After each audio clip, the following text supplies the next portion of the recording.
This is part 6. The thing I pointed to approximately 19 seconds ago. I don't know. That's the playlist. That'll take you back to part 1. I mean, it starts with part 1 and eventually leads to part 6.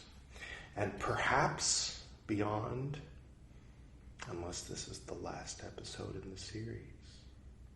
But I don't think it will be. I remember the last word was students. And there we are.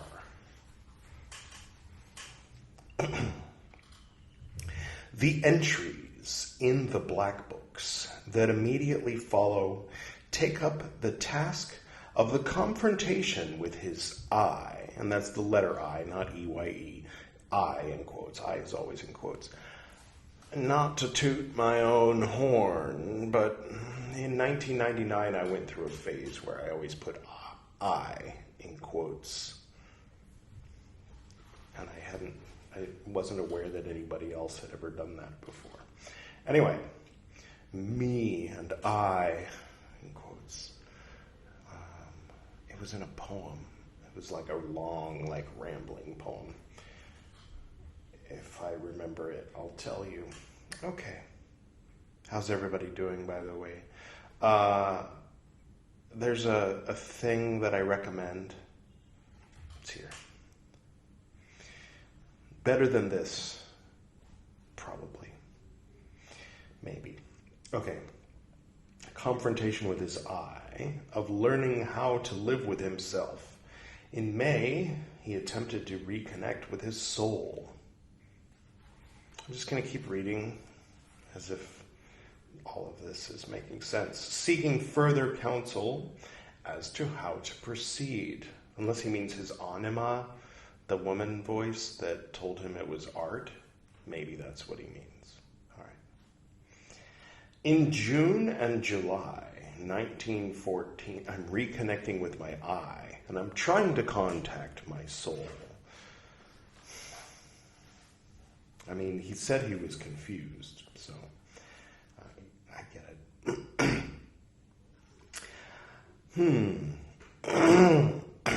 I'm not editing any of these throat clearings out because this isn't Buddhist Books podcast, and I gave editor Edward far too much work to do last time. My plan is for the editing, the long process where it's longer than it took to record it. With Buddhist books, it's usually about half hour recording, but 10 minutes-ish setting up, and then 5-10 minutes putting everything back afterward, and then at least an hour or longer to edit, depending on how fancy I decide to make it. So part of, and this is entirely selfish, part of the my process here in deciding to do this is committing to just keeping myself from burping instead of just going ahead and burping and then editing it out afterward like I do in Buddhist books. With this one, I want to do 0 editing. That's the goal. And maybe it stylistically has some appeal to it. I don't know. So far there's only one viewer of anything beyond the first episode. And spoilers, it's me. Continuing in May, yes, reconnect with your soul. And and fight with your I. I get it. No, it's fine. I'm just not sophisticated enough. You tell yourself that. Just kidding. Don't. It's a free brain in there. Do what you like. In June and July 1914, he had a thrice repeated dream of being in a foreign land and having to return home quickly by ship, followed by the descent of an icy cold. In Liber Novus, he recounted these as follows. In the margin increasing, text size decreasing, indicating this is a quote. This is Jung talking now. In the year 1914, in the month of June, at the beginning and end of the month, and at the beginning of July, I had the same dream 3 times. I was in a foreign land, and suddenly, overnight and right in the middle of the summer, a terrible cold descended from space. All seas and rivers were locked in ice. Every green living thing had frozen. The second dream was thoroughly similar to this, but the third dream at the beginning of July went as follows. I was in a remote English land. It was necessary that I return to my homeland with a fast ship as speedily as possible. I reached home quickly. In my homeland, I found that in the middle of summer, a terrible cold had fallen from space, which had turned every living thing into ice. There stood a leaf-beating but fruitless tree, leaf-bearing, but fruitless tree, whose leaves had turned into sweet grapes full of healing juice through the working of the frost. I picked some grapes and gave them to a great waiting throng. That's the end of the quote, so I'm taking the opportunity to dramatically pause and take a sip of my coffee.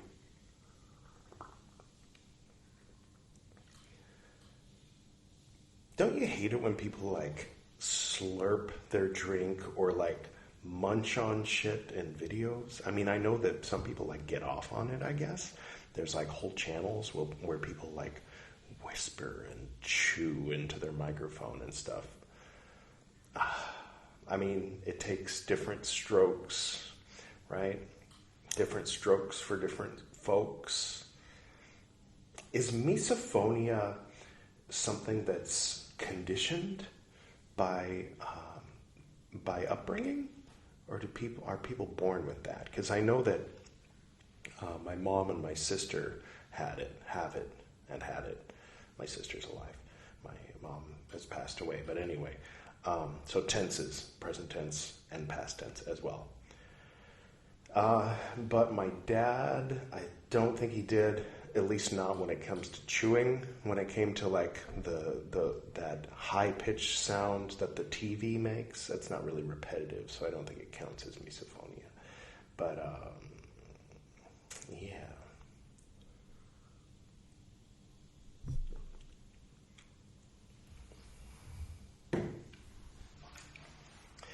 On July 10th, 1914, in Zurich, the Zurich Psychoanalytical Society voted 15-1 to leave the International Psychoanalytic Association. Zurichsit. Sorry.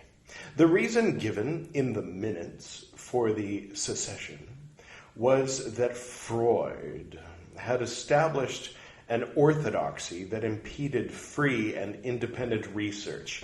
I've said it before and I'll say it again. The group was renamed the Association for Analytical Psychology. Jung was actively involved in this association, which met fortnightly, which I think is every 2 weeks, right? I guess when you're in a fort, one night is 2 weeks. I have no idea why it's a fortnight, but anyway. He also maintained a busy therapeutic practice. During 1913 and 1914, he had been he had between 1 and 9 consultations per day, 5 days a week, with an average of 5 to 7 patients. He also worked on Saturdays, so that's 6 days a week. Sorry. He also worked on Saturdays, having no or few patients on Thursdays. Oh, so it's 5 days a week. In 1918, he switched his free day to Saturday, like a normal fucking human. Sorry. Sometimes it's nice to have your free day be like a day that's not free for everyone, so like places aren't crowded and stuff. Like you can go to Disneyland on a Tuesday, right? Right? The minutes of the Association for Analytical Psychology give no indication of the process that Jung was going through. He did not refer to his fantasies, and he continued to discuss theoretical issues in psychology. The same holds true in his surviving correspondences during this period. Each year, he continued his military service duties. He maintained his professional activities and family responsibilities during the day, and dressed up as a bat and fought crime, just kidding, and dedicated his evenings to his self-explorations. Sorry. I mean, really, I'm sorry. You can click away. I understand. All right. The rest of you who stayed, what's wrong with you?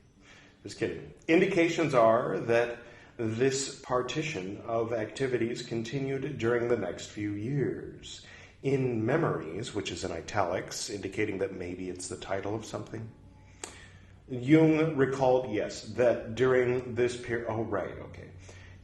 Excuse me. In Memories, Jung recalled that during this period, his family and his profession, quote, always remained a joyful reality and a guarantee that I was normal and really existed.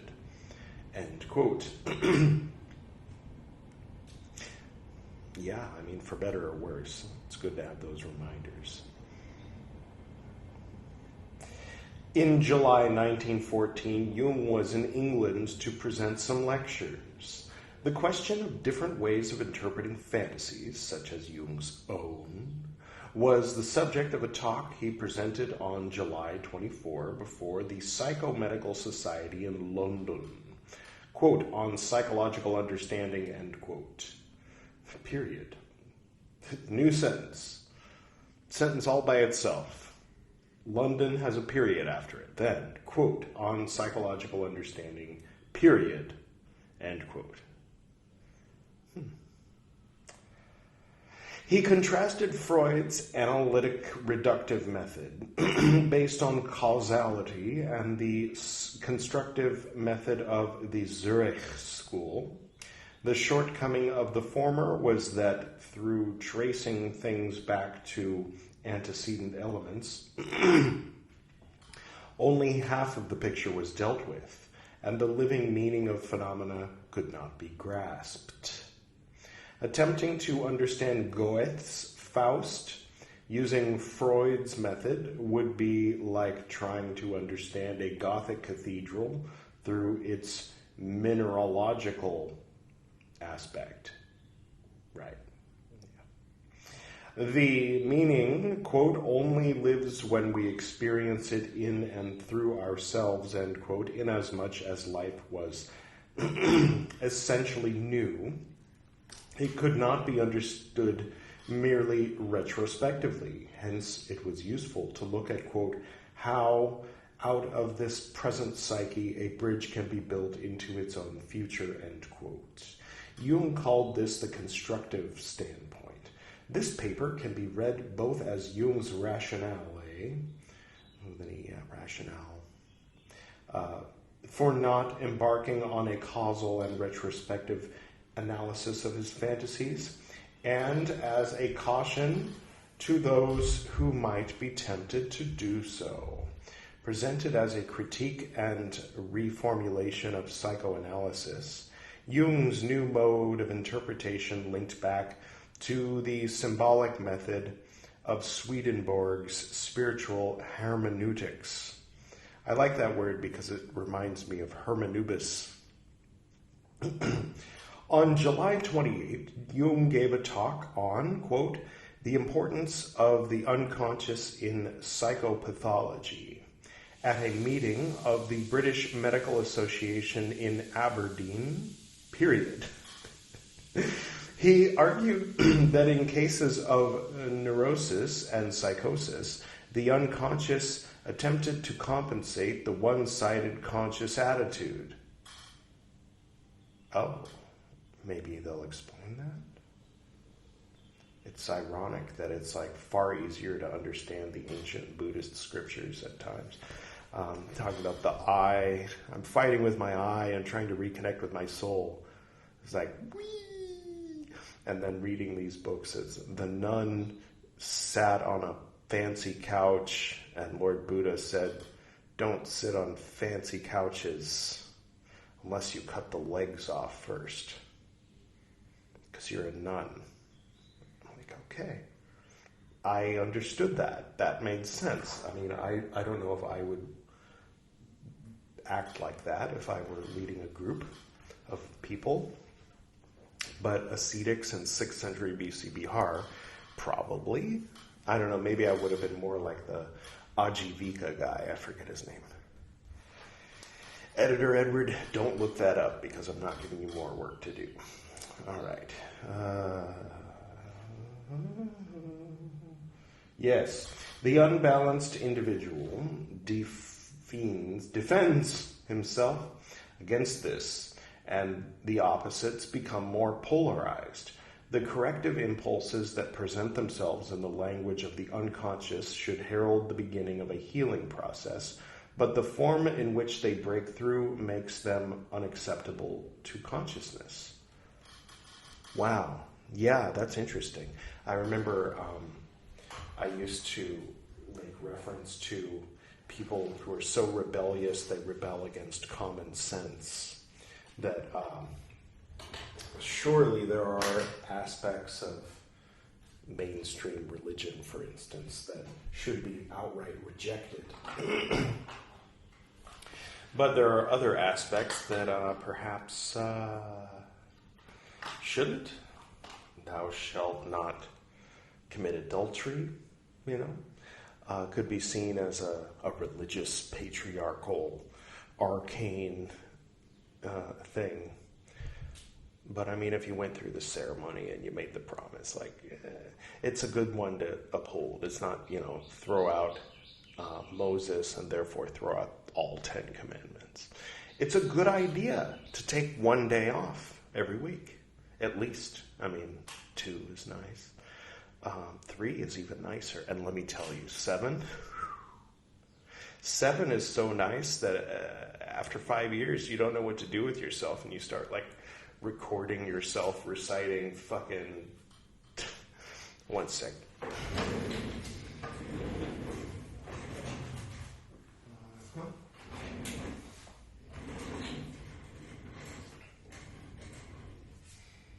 So yeah, anyway, I had different values back then, talking about rebelling against common sense. I think I was defending Christianity. My God.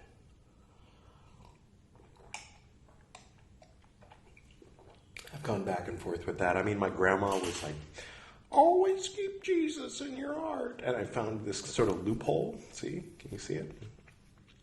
The occult version of Jesus on your heart, right? A tattoo. But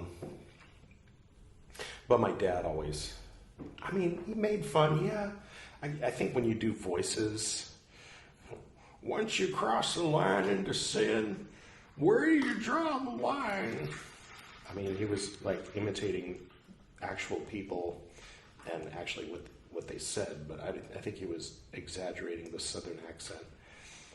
But the diocese would like more slaves, He does it better than me. I wish I could go back with a tape recorder. No, I don't. But yeah, so I used to not pick on, I guess I used to pick on. There was a Chinese guy at my school, and he wore a cross, or maybe it was a crucifix? No, it was a cross. And I was like, why are you wearing that? I'm like, you're Chinese, right? He's like, yeah, my parents were born in China. I was born in the U.S. And I was like, how can you go from a religion that makes so much sense to one where they call you a sheep, And I mean, that was me, and I think I was 15. And then I went through some processes, you could say. And then by the time I was 26, 27, I remember I was in a bar, and Adam Musa was ridiculing Talia, I want to say, for being Catholic or for still believing in it. And he was just like, this big overbearing person. She was like, yeah, it's my beliefs. And, but then he's like, I started listening, and then I started rebutting. I started involving myself in the conversation and quoting ecumenical councils at him and stuff like that. And then at the end of the night, he's like, have a good night, Edward. And then he's, like I said, he's a big guy, so he shook my hand and held it tight and wouldn't let it go and was digging his thumb into the back of my hand, and it left a mark that was there for like a week. Then after that, whenever I'd call Chris, I'd be like, hey, what are you up to? Oh, I'm just hanging out at Sky Bar. Oh, who's there? So-and-so, so-and-so, so-and-so. Adam. Which Adam? Adam Musa? Okay, well, I'm just going to stay home tonight, That went on for, I don't know, 6 months or something, and then, or longer. And then one day I was like, I'm just going to show up anyway. And then I showed up, and I went and gave him a hug, Adam Musa. And he seemed like he was like, okay, like he felt embarrassed that he had done that. He knew that it was at a bar, so obviously there was drinking involved. Oh, how did I get off on that topic? Where were we? The form in which they break through makes them unacceptable to consciousness. Right. So when your own internal, like Jiminy Cricket, like if your conscience takes the form of Jiminy Cricket, but your I, let's say, hates crickets and Disney and cartoons, and has decided that they're just evil and wrong. And Jiminy Cricket comes along and says, don't steal that money. Stealing is wrong. Imagine if it were done to you, you wouldn't like it. You'd go, fuck you, Jiminy Cricket, I'm going to steal everything. Ah. Right? Does that make sense? Or like, your internal father figure, like the, what's his name, Eric Burney, games people play, as the adult, the parent, or the parent, the adult, and the child self. And when the child self is kind of running the show and rebels against the parent voice, then you don't even need an authority to come along and tell you, you really should get a job, you really should stop this behavior, The child self is like, fuck you, Dad, I'm going to do it anyway. But there's nobody there. It's just you. It's just you by yourself going, fuck you, Dad. And the dad in question is here. I don't know. Yeah, I think maybe that's a little bit related to what he's saying here. That's all I'm saying for now. A month earlier, on June 28, Archduke Franz Ferdinand, sounds like a very familiar name, I don't know why, the heir to Austro-Hungarian Empire, to the Archduke, oh right, not Archbishop or something, I was thinking some church official, but yeah, Archduke Franz Ferdinand, he was the one that got himself assassinated, right? Or I'm on YouTube, I should say.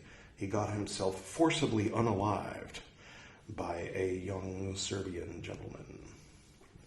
Is that PC? I don't think Serbia was a thing back then. Never mind. Yes. All right. Was assassinated by the student Gavrilo Princip, a 19-year-old Bosnian Serb. Oh, I guess Serbian wasn't the right word. Or maybe it is. Okay, period. On August 1st, war broke out. Jung returned from Scotland by ship. He first went to Holland, concerned for the safety of Maria Moltzer, and accompanied her back to Switzerland, as he narrated in Liber Novus. Margin shrinking. Margin shrinking. Ba-ba-da-da. Margin shrinking. Isn't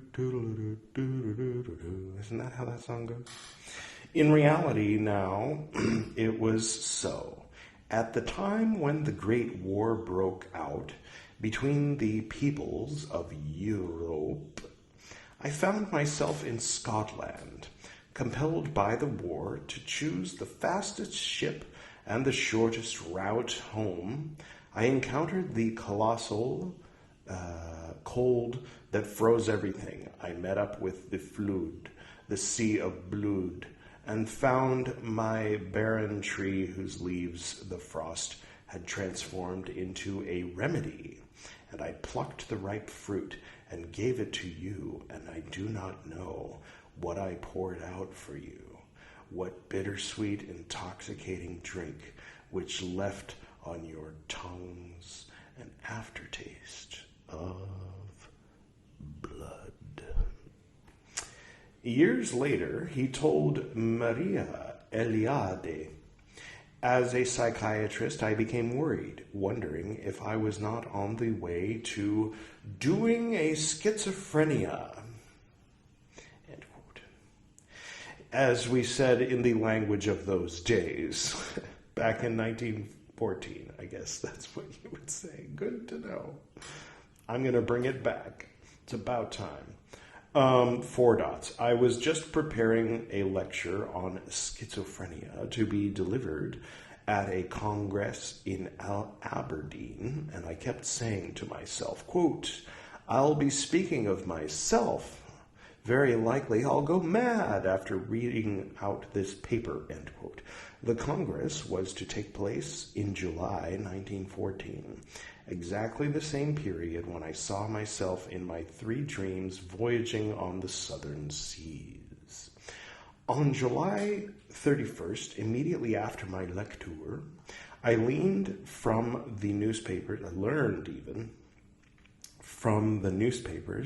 that war had broken out. Finally, I understood.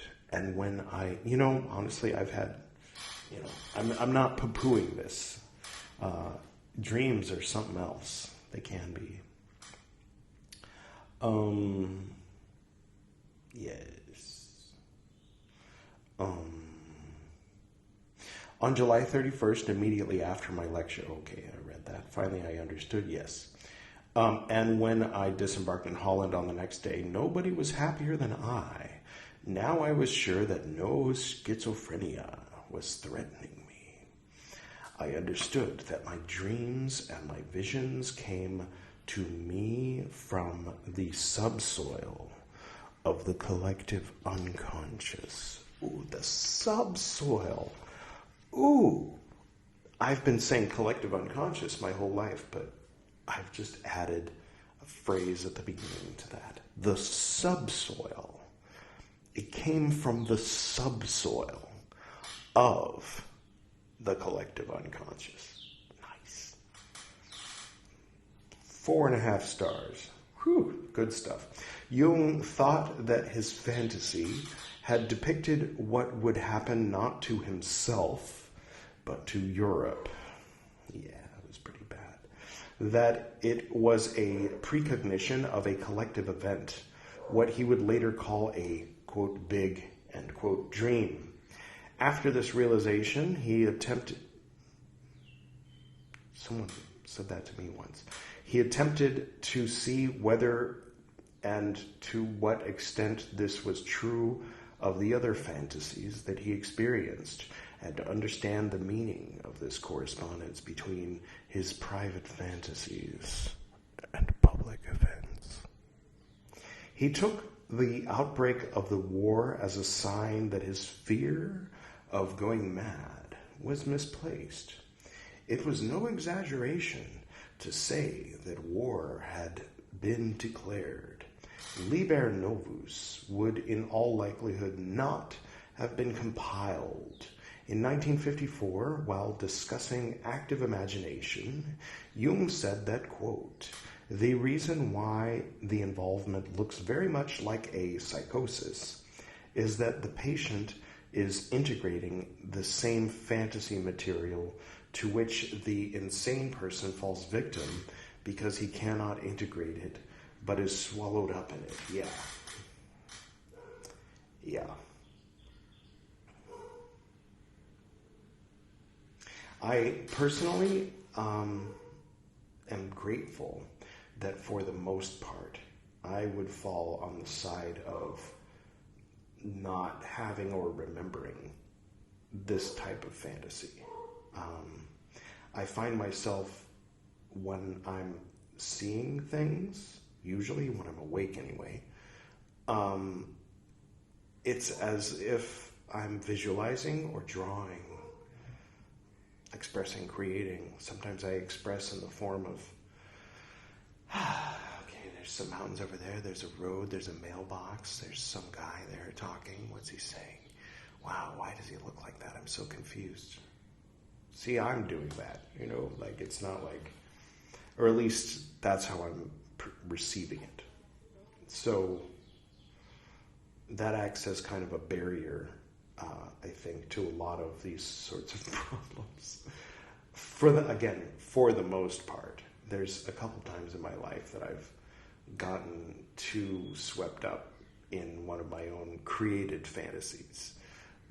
Usually they're influenced by or made up of parts of the collective unconscious, the subsoil of the collective unconscious. But I don't think there was ever a time that I didn't create it. I mean, outside of like the cult, which is a big exception, I guess, that most people don't have that kind of experience. But yeah, some of the shit I got swept up in back then was made up by someone else. But anyway, okay. What of Jung's fantasies did he regard as precognitive? It is important to note that there were around 12 separate events. 1 to 2. October 19, repeated vision of flood and death of thousands, and the voice that said that this will become real. I mean, he's lucky in a sense, obviously, not in another sense, but I don't want to say this. Everybody has that fantasy, and sometimes people say the world's going to end, and sometimes they say, whatever is going to crash, China's going to do this, whatever, and it's going to happen. When's it going to happen? This year, next month, next year, in 5 years, within 5 years, in about 10 years, before 2030, blah, blah, blah, blah, blah. I'm not saying everything falls under the category of that kind of fantasy, but like climate change, for instance. But yeah, my point being that, when something big does happen, then the people who have that type of fantasy get to say, I'm psychic, I was right, and then be 100% confident in their delusions for the rest of their lives. I'm not saying Jung falls in that category. I'm not saying he doesn't fall in that category. I'm saying that category is wide. It's a big category. So greatness can come out, maybe, of folks who find themselves in that category.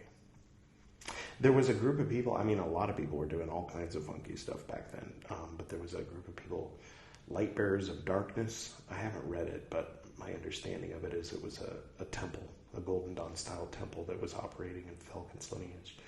And the only one true and holy Facebook group. And anyway, different lineage, slightly, cousin, brother, sister. Anyway, they were doing all kinds of astral work and talking to beings, fantasy beings, you might say, in Jung's language. And then the war broke out, and it just, I mean, well, anyway. When war doesn't break out, then people are left going, oh, any day now. Maybe not. Maybe I'm full of shit. Maybe I should get a job. That kind of thing. 3, vision of the sea of blood covering the northern lands. Happens. 4, December 12, 1913, image of a dead hero. 5, December 15, 1913, slaying Siegfried in a dream. That's interesting. 6, December 25th, Christmas, 1913, image of the foot of a giant stepping on a state, and images of murder and bloody cruelty. 7, January 2nd, 1914, image of a sea of blood and enormous dying. 8, January 12, 1914, his soul comes up from the depths and asks him if he will accept war and destruction. She shows him, so it's the lady. She shows him images of destruction, military weapons, human remains, sunken ships, destroyed states, and so forth. 9, May 21st, 1914, he hears a voice saying that the sacrificed fall left and right, saying that he receives a voice. He hears a voice. He receives a voice. 10, 12, June, July, 1914, whatever that means. 10 through 12. Dream, parentheses, repeated 3 times, end parentheses, of being in a foreign land and having to return quickly by ship, and the descent of icy cold, which is the one that we read about. Okay. I mean, it's interesting. It's nice to learn this stuff. And it also, I think some people treat Jung's conclusions as dogma, or use it, within the language of a thing, the language treats itself as dogma, but one can be aware of this and point it out without being accused of being a basher, anti, blah, blah, whatever. Like you're supposed to worship the Golden Dawn or something, and like say everything about it was fucking great, like bad-mouthing? What? To criticize a thing, to point out the limits of a thing, to speak about a thing without isn't bad-mouthing necessarily. Not in every case. Like, there's sometimes that folks bad-mouth a thing, like Islam, and they're coming from a place of racism or xenophobia or some political agenda, or they're preaching to a certain kind of audience. And it's transparent, and it's obnoxious, yeah. But to talk about Islam, for instance, in a critical way shouldn't be like taboo, and neither should talking about Jung or Golden Dawn or whatever. And that's my opinion right there. See? Because I'm a crazy leftist, right? Carl Jung, Black Books,